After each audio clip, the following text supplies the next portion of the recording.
We are back on Morning Line. Thanks for joining us. Nick Barris along with John Vile. He's political science professor over at MTSU. Taking your calls this morning at 737-7587 after the debate. By the way, there will be another debate coming up in Las Vegas, if that still goes forward, on the 19th.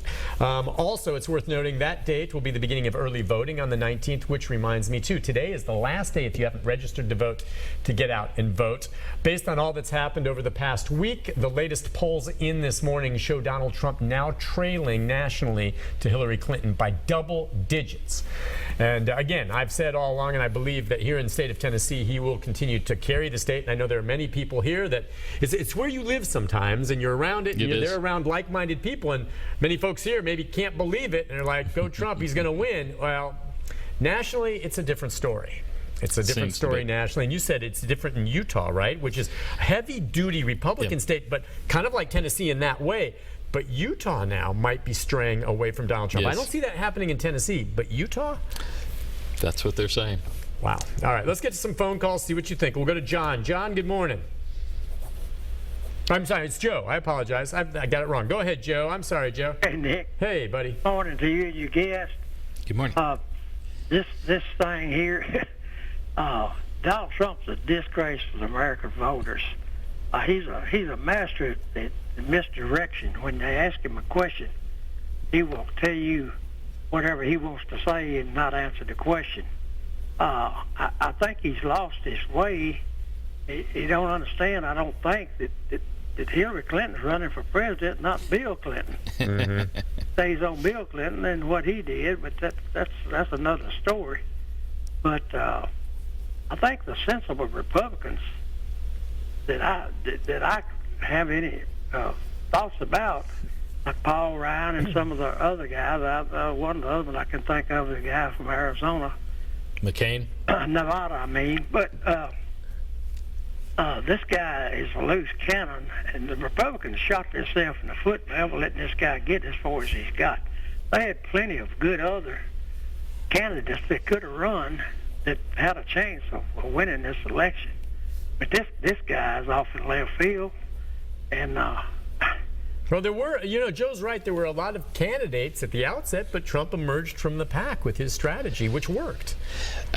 I really believe that if either Kasich or Bush, possibly Rubio, were running right now, that they would be ahead of Clinton. Both have such high negatives. Yes, but none of them, they might not have gotten the enthusiasm that Trump and some of the other candidates did, but at night you wouldn't ultimately worry about, where are they? I think that's what's so maddening for the establishment within the Republican Party is they recognized the Democrats were likely going to nominate a flawed candidate in Hillary Clinton. And the Republicans came back with what appears to be the only candidate that couldn't beat her. Because I agree, if it was Rubio, if it was Cruz, if it was Kasich, I think any one of those three, head-to-head with her, right now, they have far, nowhere close to the negatives she has, would likely be leading. And with his point, by the way, about the attacks on Bill Clinton, certainly a flawed guy who did a lot of, things that people, thought were wrong. But I mean, as I sit there watching it, I'm wondering, all right, yeah, she's married to him, and she had to put up with some of the crap that he did, but constantly attacking him. She's the one running for president. I don't know how that works. The one connection he's tried to make is that, according to his line, she denigrated some of the women, trying to minimize what they were saying. But Bill was never charged with rape. The woman who initially came forward and claimed that... she's actually contradicted herself. Yeah, she recanted and then came back for whatever purpose reason. I mean, the facts just aren't that... Did stuff happen? We all know about Monica Lewinsky. Of course, there's bad stuff there, but I'm wondering how much you can taint her with him. Good defense is a strong offense. I mean, that's his strategy. All right, let's go to Brian. Hi, Brian. Hey, I don't know if you remember last time this professor was on, and I was talking to you, and I was saying, hey, Trump's connecting with the common guy. And I said, yeah, he really likes those coal miners in Pennsylvania. And sure enough, right after I said that, Pennsylvania and Ohio took off for him. And then I remember one thing the professor turned to you, and he said, I kind of pointed to you a little bit. He goes, yeah, Trump, he's not like us, though, as if as if the professor and you are common men. Now, people would be surprised. They think that broadcasters make tons and tons of money. They don't make as much as people think they do, but I know what professors make. Right. So, hey, no, let me follow up, please. Okay. Please let me finish. So, that you guys would be the common man, especially the professor, is, I mean, come on, man. It's somebody I could hit. I mean, I got to take a swing at that one. If I don't, I would be negligent. You guys are not, man. We are. You guys aren't. So let's just keep that in mind. Second of all, I agree. There's no way Trump's going to win now. He could win Ohio. He's going to win Ohio. Pennsylvania, he might win. Florida, I got a lot of family in Florida. Everyone I know is voting for Trump down there. But you're right. I think he's just lost those extra state or two he would need, like New Hampshire, and then he just screwed up New Hampshire. He screwed up a couple of states out west.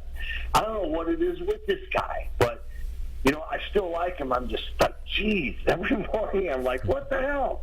Yeah. I don't know. What are you going to do? Listen, that's interesting to hear Brian say that. And I think he's someone who's been a strong Trump supporter, but actually, you know, is also, instead of just being blinded, like some of us get blinded for any candidate we're for, he's seeing the reality of it right now and what's happening in some of these states. And it's going to be difficult. And Brian had a great point. I mean, Trump is connecting with voters that other candidates have not. He's revealing a level of frustration that others have not understood. He tapped into that from the very beginning. As to common men, I always remember Lincoln's comment that God must really like the common men because he made so many of them. Yeah, and he does, and that's what I think has driven him through all of this. Yes. What he tapped into there, and that's out there. Let's go next to Taylor. Hi, Taylor.